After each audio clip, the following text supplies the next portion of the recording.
All right, let's dive in. Today, we are blasting through Chapter 2 with a super fast sprint. We're not going to get bogged down in every little detail, nope. We're focusing only on the heavy hitters, the concepts that you see on exams time and time again. It's all about studying smarter. So let's get right to it. So, what's with the big 80%? This is all about something called the Pareto principle. Maybe you've heard of it as the 80-20 rule. And the idea is incredibly simple. By absolutely mastering the core 20% of the syllabus, which is exactly what we're doing today, you can get up to 80% of the marks for this unit. It's the ultimate study hack. Okay, so here's the game plan. We're going to walk through 10 real, actual exam-style questions.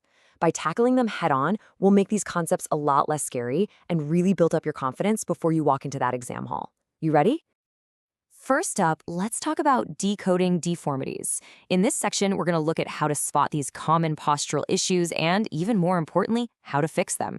This is exactly what they're going to ask you to do on the exam. Here we go, question 1. This is a classic. You see someone with that rounded upper back, what a lot of people call a hunchback. The official term is kyphosis. But the real question is, how do you remember that name and what's the fix? Well, here's a fantastic little memory trick for you. The K in kyphosis, you can connect it to the Hindi word kubda, which literally means hunchback. It's a super simple way to remember the condition. And what causes it? Basically, a tight chest that's pulling everything forward. And this right here is the solution. It makes perfect sense, right? If the problem is a closed-off chest, the fix is to open it back up. So all the corrective measures are about bending backward. Poses like Dhanurasana and Chakrasana give you this amazing stretch across the chest, and they strengthen your upper back, directly fighting that forward hunch. Okay, let's move on down to the lower body. Picture this. Someone is standing, their knees are touching, but there's a big gap between their ankles. We all know this is knock knees, but what's the fancy scientific name for it? The term you're looking for is genu valgum. I know, it sounds complicated, but here's the hack. Just focus on the gum in valgum. It's like their knees are stuck together with, gum. It's a silly little trick, but trust me, it makes a weird term stick in your brain. So how do we fix it? Simple. You just do the opposite of the problem. You need activities that force the knees outward. Horse riding is perfect because it naturally stretches those inner thigh muscles. The yoga pose Padmasana does the same thing. And hey, even something as simple as sleeping with a pillow between your knees can help gradually realign your legs. All right, back to the spine we go. This question zeroes in on the lower back, the lumbar region. You know that excessive inward curve that gives someone a swayback appearance? What do we call that? The answer is lordosis, and the memory trick couldn't be easier. The letter L connects everything. L is for lordosis, and L is for the lumbar spine, the exact part of the back it affects. This is how you keep it separate from kyphosis, which, remember, is all about the upper spine. Now, what causes lordosis? A lot of the time, it's a weak core. When your abdominal muscles aren't strong enough, your pelvis just starts to tilt forward. So the fix involves forward-bending yoga poses, like halasana. These poses stretch out that tight lower back, and when you combine them with core exercises, you help pull the pelvis right back into alignment. Awesome. Let's shift gears into our second section, the athlete's code. Now we're going to get into some key physiological concepts that are absolutely crucial for understanding sports, especially when it comes to women and children. Okay, you're going to want to pay super close attention to this one. Examiners love this question because the little details really matter. The World Health Organization has very specific guidelines for different age groups, and you have to know the difference. And here it is. This is the common trap.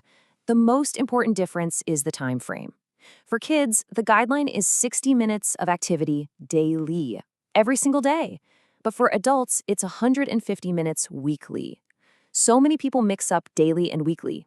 Don't let that be you. Lock this one in.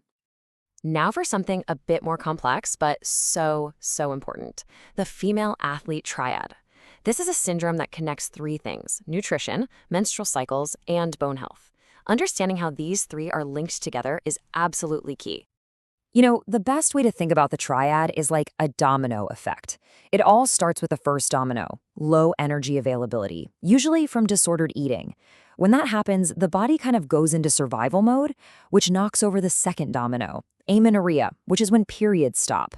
And that hormonal shutdown leads directly to the third and final domino, osteoporosis, where bones get weak and brittle from the lack of estrogen.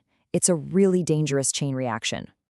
Building on that last point, the term amenorrhea actually has two different types, and you can bet that examiners will ask you to explain the difference between them.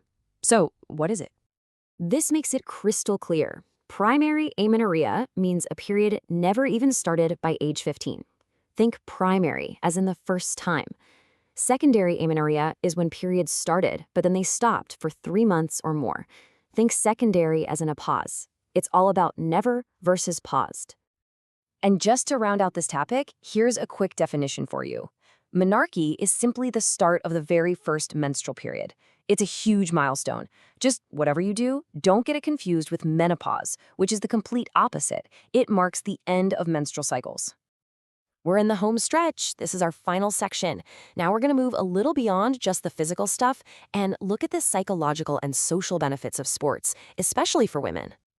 This is such an important question because it's a great reminder that sports are about so much more than just physical fitness.